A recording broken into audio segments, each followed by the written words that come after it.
Selamat pagi pemirsa, berjumpa lagi dalam program Bangun Daerahmu. Di episode kali ini, saya sudah berada di Provinsi Bali, tepatnya di Kabupaten Badung untuk berbincang dengan Bupati terpilih terkait rencana pembangunan kesejahteraan di Kabupaten Badung untuk tahun 2022 sampai 2026. Sebelumnya, saya berikan profil singkat Kabupaten Badung.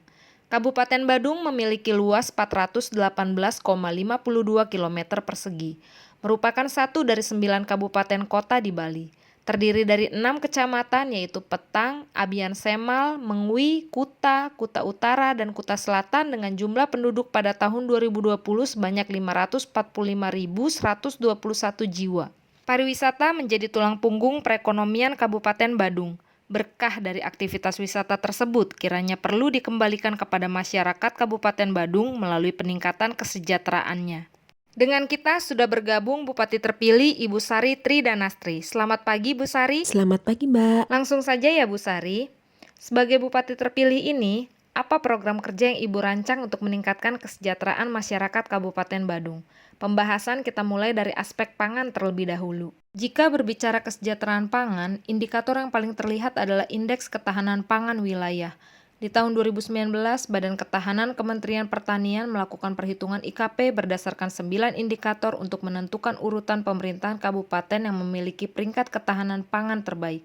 Dan sebuah prestasi bagi Kabupaten Badung, bahwa Badung termaksud dalam 5 daerah dengan skor IKP terbaik. Namun, di sisi lain sebenarnya berdasarkan data terdapat potensi bahwa di masa depan ketahanan pangan tersebut dapat berkurang.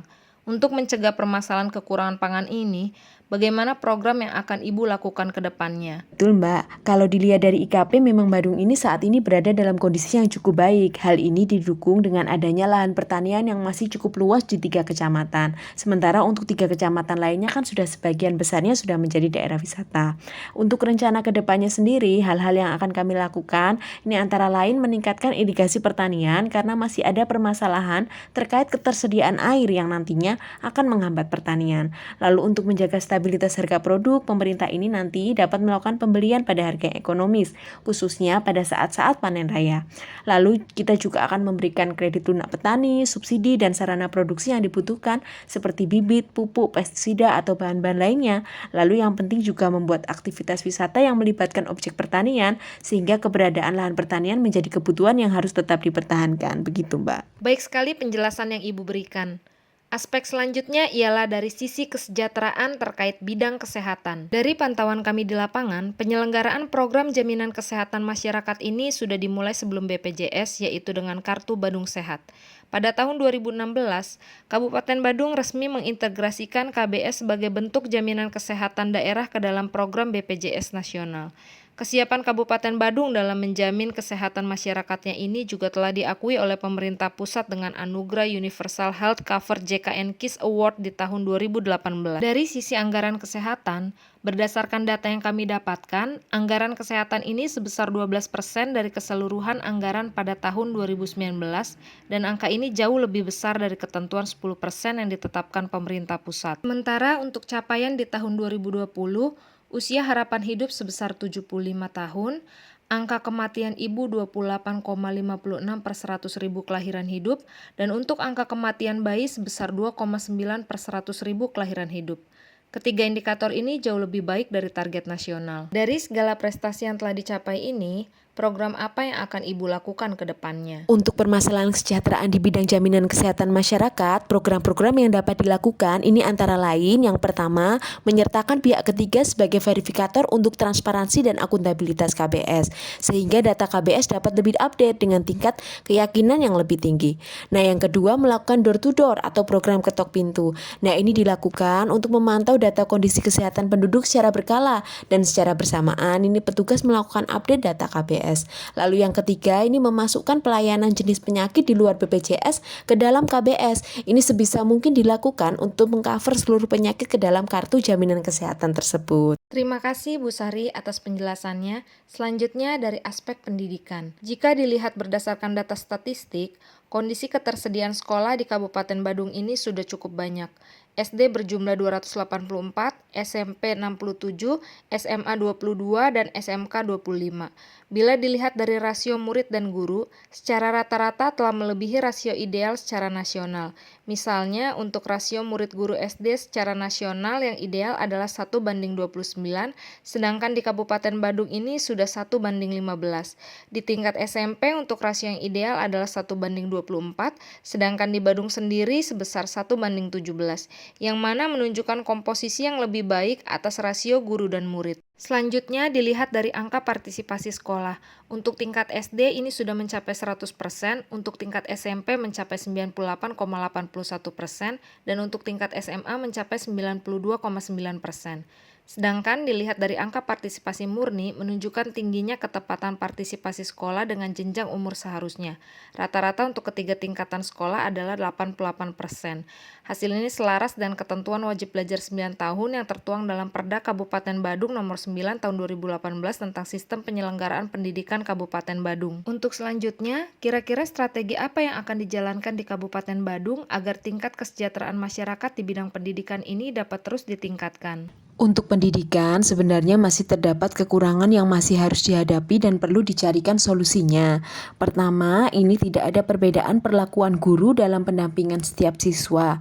Nah, ini nanti perlu ada penyesuaian pendampingan terhadap siswa dengan pendekatan spesifik menurut kemampuan belajar siswa dan kemampuan orang tuanya.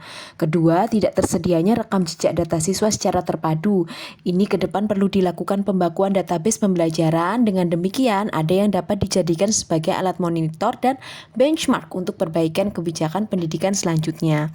Lalu untuk kurangnya fasilitas pendidikan, maka perlu ada peningkatan fasilitas belajar di setiap sekolah. Selanjutnya, dari segi perumahan, seperti apa program yang akan Ibu lakukan? Kalau dari segi perumahan, kita bisa lihat dari berbagai aspek ya. Pertama, dari kepemilikan tempat tinggal. Di Badung itu baru 59,74% dari tempat tinggal yang merupakan milik sendiri. Jadi ini ada potensi penduduk dapat kehilangan hak atas tempat tinggalnya kelak di kemudian hari. Untuk itu, program yang direncanakan adalah bantuan stimulan perumahan swadaya bagi masyarakat berpenghasilan rendah untuk mendorong dan meningkatkan keswadayaan dalam pembangunan rumah baru maupun peningkatan kualitas rumah. Kedua, dari segi kualitas tempat tinggal. Jadi, rumah-rumah yang memenuhi kriteria rumah sehat itu adalah rumah dengan luas lebih dari 19 meter persegi. Nah, di Badung ini masih ada 21,96% rumah tinggal yang luasnya kurang dari itu. Maka, untuk mengatasinya, kami perlu membangun pemukiman dengan luas lebih dari 19 meter persegi. Ini tentunya harus sesuai dengan kebijakan tata bangunan perkotaan di Kabupaten Badung. Dan sebisa mungkin nanti kita bangunnya itu sebagai kawasan agropolitan. Ketiga, kita lihat fasilitas tempat tinggalnya. Ini terkait dengan sanitasi, yaitu berdasar ketersediaan jamban sendiri dengan tangki septik. Di Badung ini, rumah yang punya jamban sendiri baru 83,59%, sisanya masih pakai jamban bersama. Untuk itu, kita ada program pembangunan jamban sehat sederhana. Ini kita akan beri stimulan jamban keluarga untuk rumah tangga kurang mampu, dan di sini kita akan sediakan kloset termasuk bahan untuk pembuatan septic tanknya. Jadi sanitasi untuk masing-masing rumah tangga tetap terjaga. Baik, terima kasih atas penjelasannya. Selanjutnya kita beranjak ke aspek keamanan. Seperti kita ketahui, Badung ini merupakan destinasi wisata bagi wisatawan lokal maupun mancanegara. Oleh karena itu sangat penting menciptakan suasana yang aman dan kondusif agar baik masyarakat maupun wisatawan itu bisa merasa nyaman dan aman. Namun, dari data yang kami peroleh, selama tahun 2020 masih terjadi cukup banyak kejadian kriminal di Badung. Tercatat sebanyak 433 tindakan kriminal yang dilaporkan dengan tingkat penyelesaian sebesar 80,6%. Jenis kriminalitas terbanyak yang dilaporkan cukup mengejutkan, yaitu narkotika, pencurian, dan penggelapan. Di samping itu terdapat laporan bahwa lapas di Kabupaten Badung ini sudah over capacity. Bagaimana kemudian program ke depannya supaya kriminalitas dapat ditekan dan kesejahteraan masyarakat di bidang keamanan ini dapat ditingkatkan? Seperti yang Mbak katakan tadi, bahwa lapas di Badung bahkan di seluruh Bali ini sudah over capacity. Jadi sekarang mindsetnya yang harus diubah ya, tidak lagi hanya nangkap-nangkapi penjahat, tapi tindakan preventifnya yang perlu dikuatkan. Misalnya dalam penanggulangan kasus narkotika, kita itu harus dukung sepenuhnya program P4GN-nya BNN. Lalu seluruh pihak, pemerintah dan masyarakat tuh saling berkolaborasi untuk mencegah peredaran dari akarnya. Misalnya sejak dari bordernya ini harus diperketat. Selain itu, harus ada sosialisasi masif, baik untuk masyarakat maupun di tingkat penegak hukum itu sendiri. Di samping itu, untuk mengatasi overcapacity lapas ini perlu dipertimbangkan adanya hukuman non-penahanan nih, misalnya melakukan kerja sosial atau intensifkan di sisi rehabilitasi oleh dinas sosial.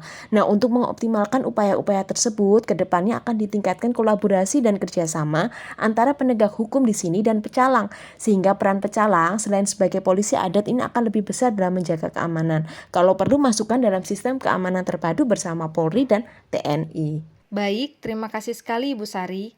Berdasarkan penjelasan Ibu tadi, sangat jelas adanya keseriusan pemerintah dalam mengupayakan peningkatan kesejahteraan penduduk Kabupaten Badung.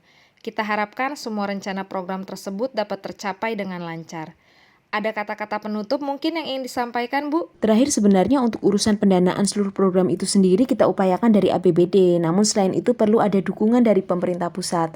Nah, di samping itu kami juga mengharapkan adanya kontribusi dari masyarakat. Ini bisa berupa donasi tenaga, kontribusi ide-ide dan pikiran, maupun dana-dana sosial untuk memajukan kesejahteraan masyarakat secara kolaboratif dan bersama. Baiklah pemirsa, kita telah sampai kepada penghujung acara kita.